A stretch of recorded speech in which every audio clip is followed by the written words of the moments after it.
जय श्री कृष्णा दोस्तों, किशोरी क्रिएशन से मैं सपना शर्मा आप सभी का हार्दिक स्वागत करती हूँ आपके अपने चैनल पर। दोस्तों, आज के वीडियो में मैं आपके लिए लेकर आई हूँ किस एकादशी पर कौन सा फलाहार करें, एकादशी का महत्व, साथ ही एकादशी करने से क्या फल प्राप्त होता है और किस माह की एकादशी को जो है क्या कहते हैं।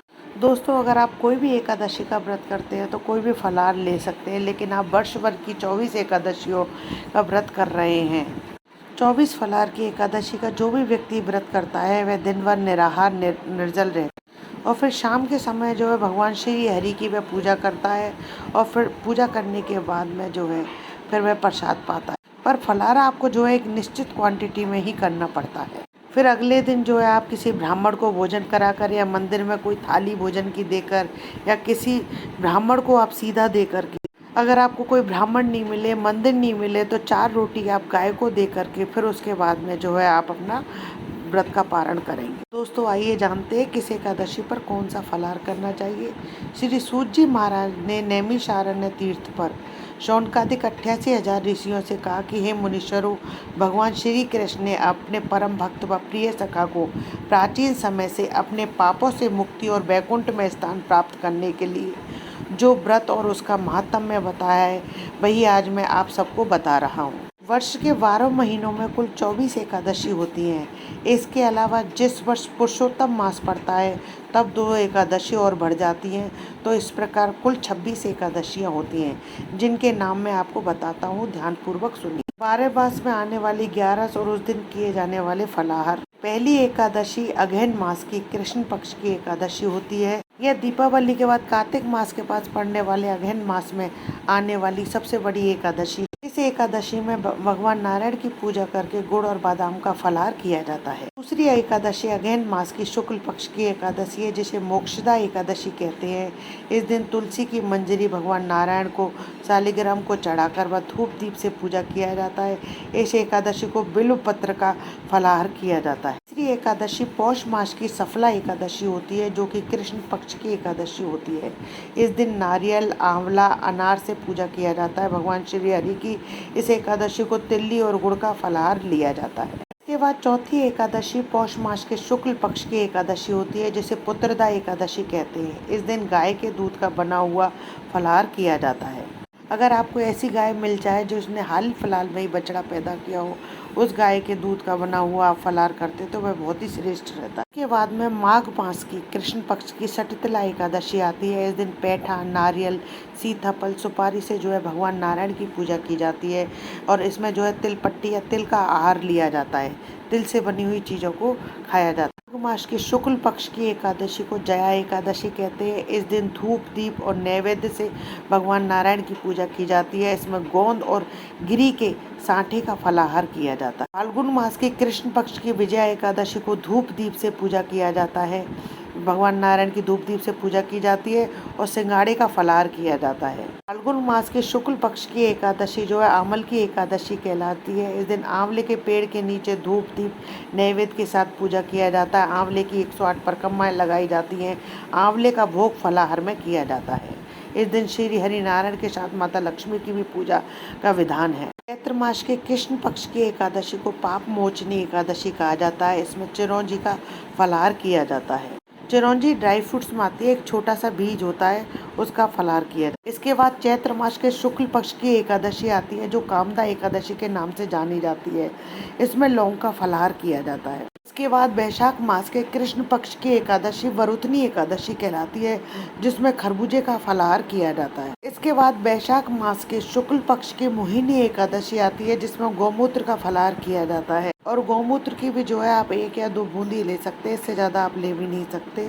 जेठ माह की अपरा एकादशी को कृष्ण पक्ष की एकादशी होती है। अपरा एकादशी को ककड़ी का फलाहार किया जाता है। माह के शुक्ल पक्ष की एकादशी को निर्जला एकादशी कहते हैं। वैसे तो इस एकादशी को निर्जल ही व्रत किया जाता है, जिसमें जल का भी सेवन नहीं किया जाता है, लेकिन इसमें वैसे कैरी का फलाहार किया जाता है। अगर जो लोग फलाहार करते हैं तो वो कैरी का फलाहार करें। इसलिए भगवान विष्णु को इस दिन आम चढ़ाएं और आम का ही आप जूस वगैरह लें। आषाढ़ के कृष्ण पक्ष की एकादशी आती है जिसे योगिनी एकादशी कहते हैं।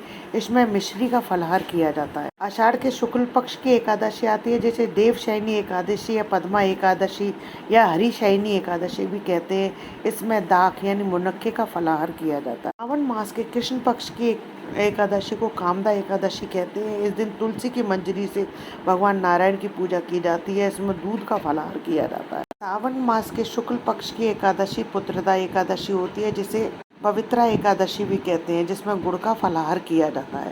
भादव मास के कृष्ण पक्ष की एकादशी को अजय एकादशी कहा जाता है। इसमें बादाम और छुआरे का फलाहार किया जाता है। भादव मास के शुक्ल पक्ष की एकादशी वामन एकादशी कहलाती है और इस दिन भगवान के वामन रूप की पूजा की जाती है और ककड़ी का फलाहार किया जाता है। अश्विन माह के कृष्ण पक्ष की एकादशी को इंदिरा एकादशी कहते हैं। इसमें तिल गुड़ का फलाहार किया जाता है और इसमें भगवान के शालिग्राम स्वरूप की पूजा की जाती है। इसके बाद अश्विन मास शुक्ल पक्ष की पापा कुशा एकादशी आती है जिसमें सावन, जिसे कहीं कहीं सामक भी बोला जाता है, उसका फलाहार किया जाता है। फिर कार्तिक मास के कृष्ण पक्ष की रमा एकादशी आती है जिसमें केले का फलाहार किया जाता है। फिर कार्तिक मास के शुक्ल पक्ष की देवउठनी या प्रबोधनी एकादशी आती है जिसमें कांचरे का फलाहार किया जाता है। इसके अलावा अधिक मास की 2 एकादशियाँ आती हैं जिसमें पहली एकादशी को पद्मिनी एकादशी कहते हैं। इस दिन आप कांचरे का फलाहार कर सकते हैं। कांचरे का फलाहार किया जाता है।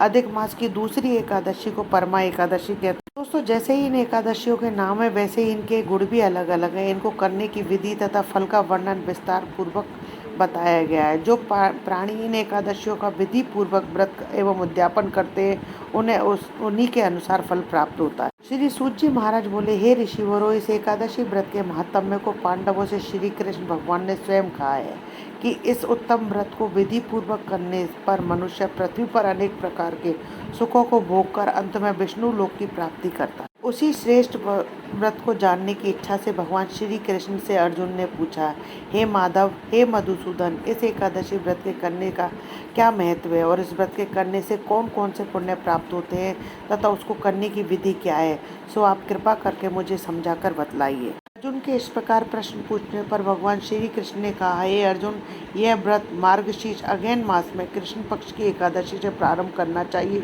10वीं के दिन सूर्यास्त के पश्चात से भोजन नहीं करना चाहिए और खाने के बाद दातुन कुल्ला कर लेना चाहिए। फिर दूसरे दिन सुबह जल्दी उठ करके मनुष्य को मुख शुद्धि कर लेनी चाहिए।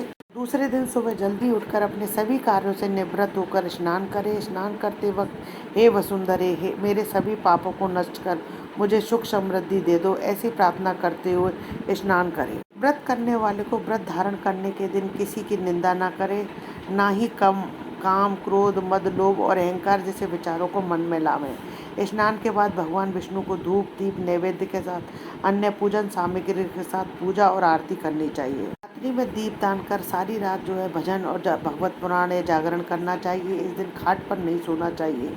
द्वादशी के दिन ब्राह्मणों को भोजन कराकर दक्षिणा देनी चाहिए।